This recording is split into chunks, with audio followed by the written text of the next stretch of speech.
Bonjour peuple de Dieu, c'est le pasteur Jérémia, aussi connu sous le nom de pasteur Loïc. Nous voulons écouter la parole de Dieu pour la semaine, mais avant tout nous voulons commencer par une parole de prière. Alors en signe de révérence à notre Père Céleste, notre Dieu, prions ensemble. Père éternel, Dieu de gloire, Dieu tout-puissant, Dieu de merveille, toi qui règnes au-dessus de toutes choses, toi qui n'as pas de pareil, sur la terre et dans les cieux et partout ailleurs. Toi, le roi des rois, le Seigneur des seigneurs, le Dieu tout-puissant. Nous te rendons toute la gloire, l'honneur et la majesté, la louange. Nous te bénissons. Te disons merci pour cette nouvelle opportunité que tu nous donnes de pouvoir nous recueillir dans ta présence. Nous venons nous humilier au-devant de toi, implorant ta compassion, ta miséricorde. Toi qui renouvelles tes compassions et tes bontés, ta miséricorde chaque matin. Fais-nous, Seigneur mon Dieu, Père, grâce de recevoir la portion de compassion, de miséricorde, de bonté que tu as renouvelée en ce jour. Que tu puisses encore, Seigneur, prendre le contrôle de toutes choses. L'air, l'atmosphère, tout ce qui est en nous autour de nous. Et que tu règnes, Seigneur mon Dieu, Père, et que tout ce qui n'est pas de toi, tout ce qui s'oppose à la connaissance de la vérité, que cela soit lié, qu'il soit lié, chassé, renvoyé dans les groupes de l'enfer une fois pour tout au nom de Jésus-Christ. Nous proclamons que Jésus-Christ est Seigneur, à la gloire de Dieu le Père. Au nom de Jésus-Christ, nous avons ainsi prié. Amen. Alors nous allons prendre notre lecture dans le livre de 2 Rois, chapitre 6, versets 5 à 7. 2 Rois, chapitre 6, versets 5 à 7. Nous lisons la parole de Dieu au nom de Jésus-Christ. Mais il arriva que comme l'un d'eux abattait une pièce de bois, le fer de sa cognée tomba dans l'eau. Et il s'écria et dit, « Hélas, mon Seigneur, encore est-il emprunté ?» Et l'homme de Dieu dit, « Où est-il tombé ?» Et il lui montra l'endroit. Alors Élisée coupa un morceau de bois et le jeta là, et il fit nager le fer par-dessus. Et il dit, « Lève-le. » Et cet homme étendit sa main et le prit. Que le Seigneur bénisse sa parole, qu'elle vienne pleine de gloire, de grâce, de bénédiction, de faveur, de vie, au nom de Jésus-Christ. Alors nous voulons continuer, par la grâce de Dieu, clôturer d'enseignement sur la hache ou la cognée perdue. La hache ou la cognée perdue. La semaine dernière, Dieu nous a révélé en fait ce que cette cognée signifie. Dieu nous a expliqué qu'il y a des choses dans la vie que nous ne pouvons pas nous permettre de perdre. Et l'une de ces choses est la cognée ou la hache, qui représente le ministère de la repentance. Et nous avons vu que l'Église, ou beaucoup d'églises locales à travers le monde entier, ont perdu ce ministère de la hache ou de la cognée, c'est-à-dire le ministère de la repentance. C'est pourquoi beaucoup d'églises sont remplies de chrétiens hypocrites, c'est-à-dire des chrétiens qui prétendent vraiment servir Dieu, faire la volonté de Dieu, mais ils ne se sont pas réellement repentis, ils continuent toujours à être charnels, ils continuent toujours à vivre selon les voies du monde, ils continuent à s'habiller, à parler, à se comporter ou à agir conformément aux voies de ce monde. Alors, et ça c'est dû au fait que le ministère de la repentance a été perdu. Et nous avons vu que l'église ou une église locale est fondée, ou en étant une église locale, c'est-à-dire on ouvre des nouvelles ramifications de cette église, en commençant par le ministère de la repentance, donc le ministère de la hache ou le ministère de la cognée. Donc si ce ministère n'est pas là, si nous ne faisons pas usage de ce ministère, alors les églises n'auront pas de bons fondements. Donc les chrétiens qui feront partie de ces assemblées seront des chrétiens virtuels, des chrétiens hypocrites. Nous avons vu aussi que certains font tout pour corrompre ce ministère des ministres de la repentance, c'est-à-dire ceux qui portent ce ministère. Et cela inclut les 5 ministères officiels.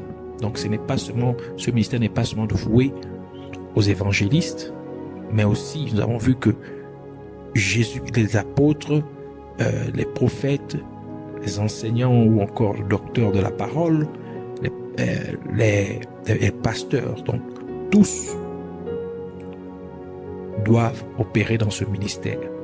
C'est un ministère qui concerne tout le monde. Nous avons vu que si Satan n'arrive pas à corrompre le ministre de la repentance, celui qui fait usage de ce ministère de la repentance, il va faire tout pour le tuer, pour l'exterminer. Alors aujourd'hui, nous voulons parler de récupérer votre hache ou votre cognée, c'est-à-dire récupérer le ministère de la repentance qui a été perdu. Nous voyons que Élisée demanda au jeune prophète l'endroit, de lui montrer l'endroit où la hache ou la cognée était tombée, donc fut perdue dans l'eau. Et le prophète lui a montré exactement l'endroit où la hache est tombée. Cela nous dit que c'est exactement là où l'on a perdu ce ministère de la repentance que l'on doit aller le récupérer. Et comme l'eau représente la foule de gens, une foule de gens, c'est-à-dire la congrégation, selon le livre d'Apocalypse, Apocalypse chapitre 17, verset 15, qui dit « Il me dit, les eaux que tu as vues, sur lesquelles la prostituée est assise, ce sont des peuples, des foules, des nations et des langues. » Cela signifie que c'est parmi le peuple, c'est-à-dire parmi la congrégation, que les ministres de l'évangile de Jésus-Christ perdent leur ministère de la repentance à cause de la complaisance, essayant de plaire aux gens, c'est-à-dire qu'ils essayent de plaire aux gens. De même que le roi Saül perdit le royaume parce qu'il chercha à plaire au peuple d'Israël au lieu d'obéir à Dieu. 1 Samuel chapitre 15 verset 24 à 30 qui dit « Alors Saül dit à Samuel, j'ai péché car j'ai transgressé l'ordre de l'Éternel et tes paroles, et tes propres paroles. Je craignais le peuple et j'ai écouté sa voix.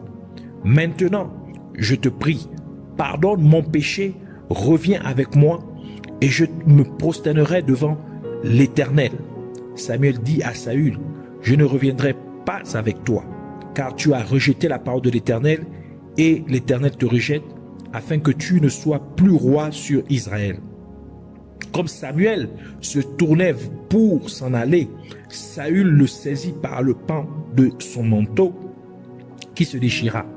Samuel lui dit, « L'Éternel déchire aussi la royauté d'Israël pour te l'ôter, et il la donne à l'un de tes proches qui est meilleur que toi.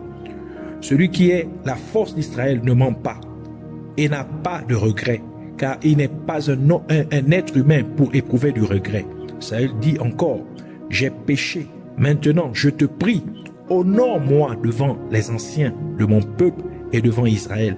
Reviens avec moi et je me prosternerai devant l'Éternel ton Dieu. » Les gens sont complaisants avec le monde, au lieu de dire la vérité au monde. Donc de même que Saül aussi, il voulait faire plaisir au peuple, au lieu de faire plaisir à Dieu, en obéissant à la volonté de Dieu, en obéissant aux instructions de Dieu, en obéissant aux injonctions de Dieu. Les gens veulent faire, les ministres de l'évangile ont tendance à faire plaisir à la congrégation, à faire ce que la congrégation désire. Les chrétiens veulent faire plaisir au monde en agissant, en parlant, en s'habillant et en se comportant comme les gens du monde, rejetant ainsi Dieu. Ils sont plus préoccupés par ce que les gens du monde diraient s'ils parlent, agissent, s'habillent et se comportent différemment d'eux. Ils craignent davantage que le monde ne les trouve pas assez élégants ou qu'ils n'aient pas la dernière mode du monde. Pourtant, de tels croyants oublient que plaire au monde, c'est être ennemi de Dieu.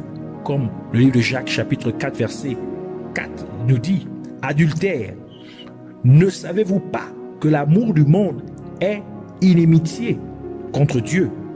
Celui donc qui veut être ami du monde sera ennemi de Dieu. » Et c'est pourquoi la parole de Dieu ne cesse de nous rappeler de ne pas nous conformer ou nous assimiler au monde.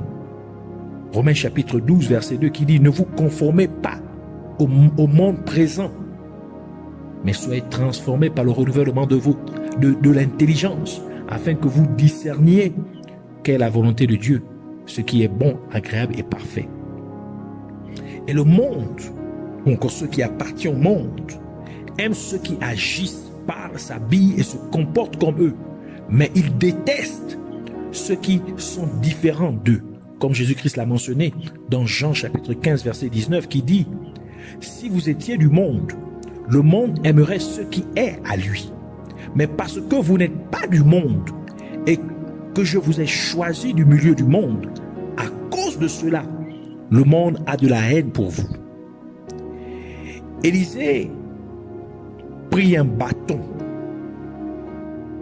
et le jeta dans l'eau exactement à l'endroit où la tête de la hache, c'est-à-dire la tête de la cognée, fut tombée. Et cela fit flotter la tête de la hache sur l'eau.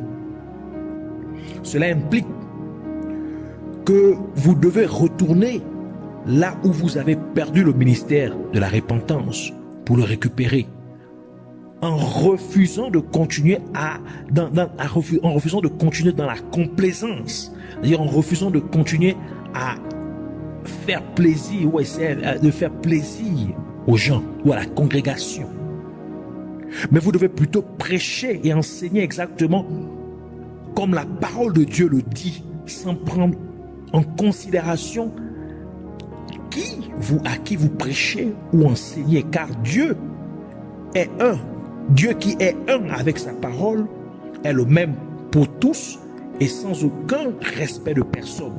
Actes chapitre 10 verset 34 à 35 qui dit « Alors Pierre ouvrit la bouche et dit « En vérité je le comprends, pour Dieu il n'y a pas de considération de personne, mais en toute nation celui qui le craint et qui pratique la justice lui est agréable. » Romains chapitre 2 verset 11 ajoute pour dire « Car auprès de Dieu il n'y a pas de considération de personne. » Et Jésus-Christ a ajouté ce qui suit pour nous dire ce que nous devons aimer, pour nous dire que nous devons aimer Dieu plus que toute autre chose. Matthieu chapitre 10 verset 37 qui dit « Celui qui aime père et mère plus que moi n'est pas digne de moi, et celui qui aime fils ou fille plus que moi n'est pas digne de moi. » Ainsi, nous devons prêcher et enseigner la parole de Dieu sans complaisance, mais en disant la vérité aux gens, car la parole de Dieu est la vérité.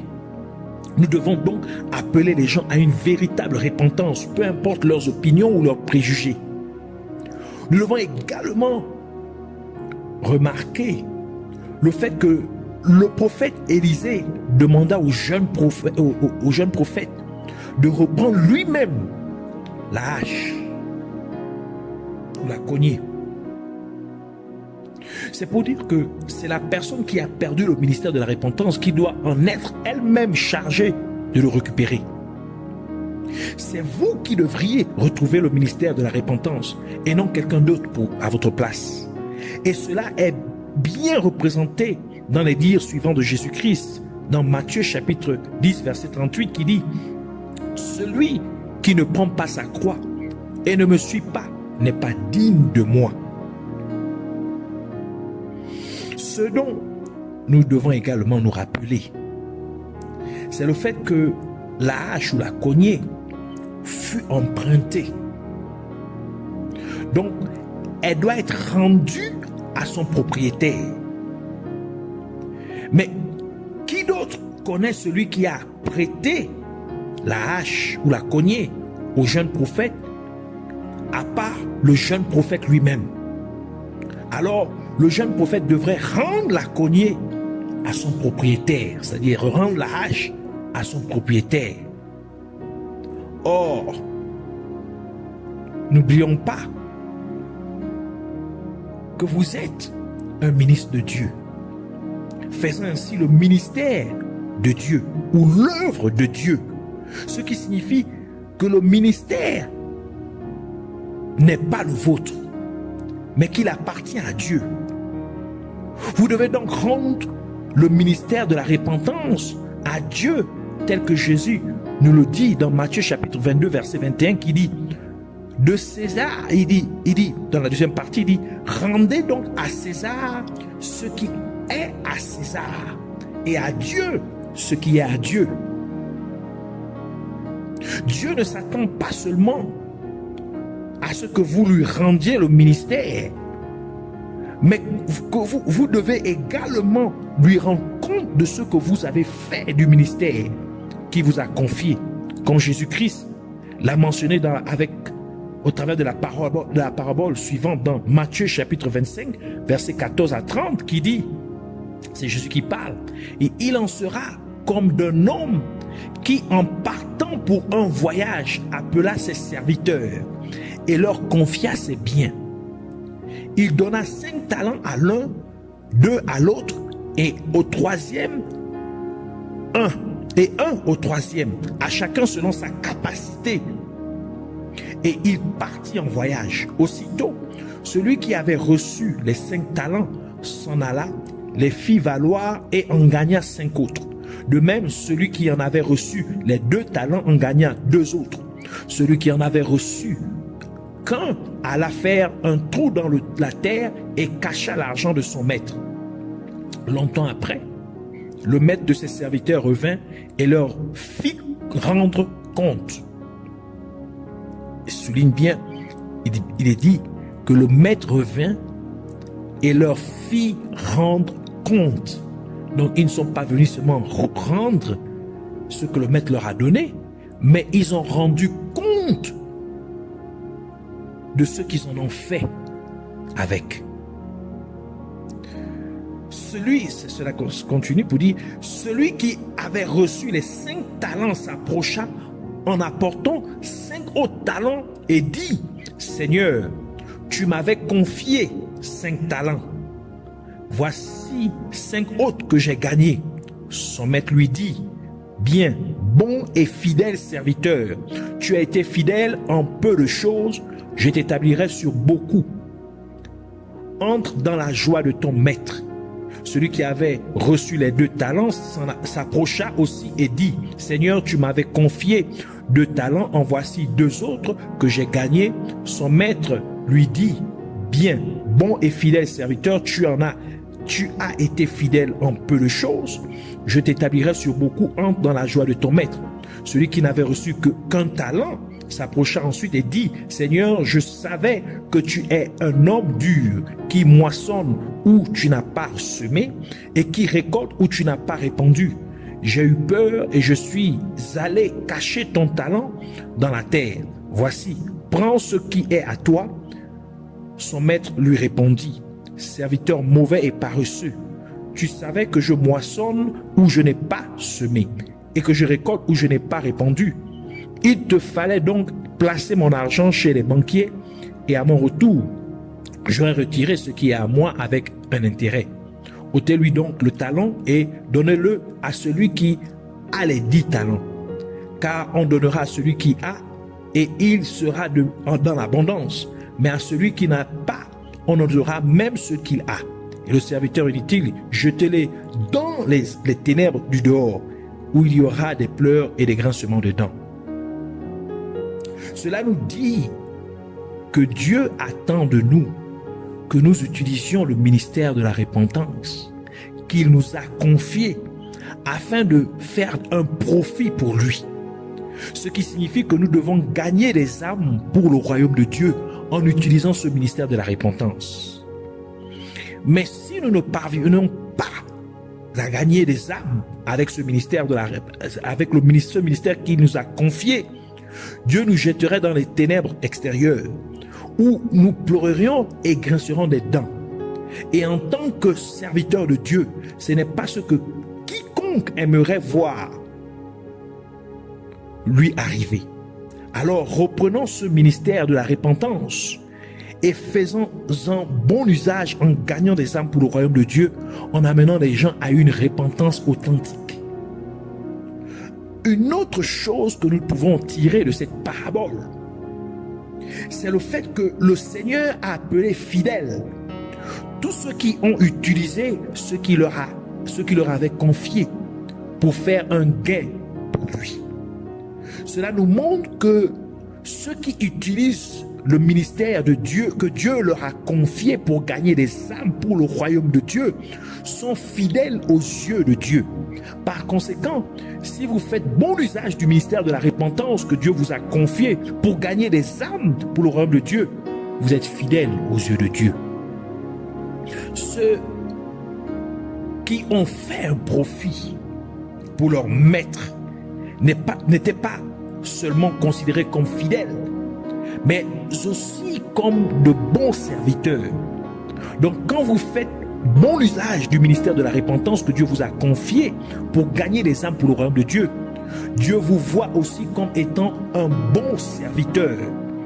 Ainsi, Dieu voit en vous l'état originel qu'il a vu après avoir tout créé, et quand il a regardé sa création, il a vu que c'était très bon. Genèse chapitre 1 verset 31 qui dit: Dieu vit alors tout ce qu'il avait fait, et voici, c'était très bon. Il y eut un soir, il y eut un matin, ce fut le sixième jour. Donc au 6e jour, Dieu a regardé, il a vu tout ce qu'il a créé, et il a dit, c'était très bon. Aussi, en ces temps les derniers, Dieu, quand il vous regarde, il veut voir aussi que vous êtes très bon dans ce qu'il vous a demandé de faire, que votre état est aussi très bon. Donc le fait que vous utilisiez le ministère de la repentance pour gagner des âmes pour le royaume de Dieu, Dieu y voit le mandat originel qu'il a donné aux êtres humains, qui était d'être fructueux et de se multiplier et de remplir la terre. C'est pourquoi Dieu vous appelle un serviteur fidèle, parce que vous faites ce qu'il a mandaté à l'origine aux êtres humains. Genèse chapitre 1 verset 28 qui dit: Dieu les bénit et leur dit: soyez féconds, multipliez-vous, remplissez la terre et soumettez-la. Donc après avoir créé Adam et Ève, il regardait, il est béni. Il dit: soyez féconds, multipliez-vous, donc reproduisez-vous, donc remplissez le royaume. Donc il dit: remplissez la terre et soumettez-la, dominez sur les poissons de la mer, sur les oiseaux du ciel et sur tout animal qui rampe sur la terre. Ainsi, Dieu appelle de bons et fidèles serviteurs ceux qui font bon usage du ministère de la repentance qui leur a été confié en gagnant des âmes pour le royaume de Dieu, parce que Dieu voit en ses serviteurs, Dieu voit que ces serviteurs ont conservé l'état de bonté qu'il a conféré à sa création. Et ils ont gardé le mandat original qu'il a donné aux êtres humains. Donc, et ces deux qualités de bonté et de fidélité chez ses serviteurs se trouvent en fait en Dieu lui-même. Comme 1 Thessaloniciens dit, 1 Thessaloniciens chapitre 5 verset 24 dit, celui qui vous a appelé est fidèle et il le fera aussi. Psaume 119 verset 90 ajoute, ta fidélité dure d'âge en âge. Tu as fondé la terre et elle demeure ferme. Donc parlons de Dieu. Et Psaume 100 verset 5 vient conclure pour dire, car l'Éternel est bon, sa bonté demeure à toujours et sa fidélité d'âge en âge. Cela confirme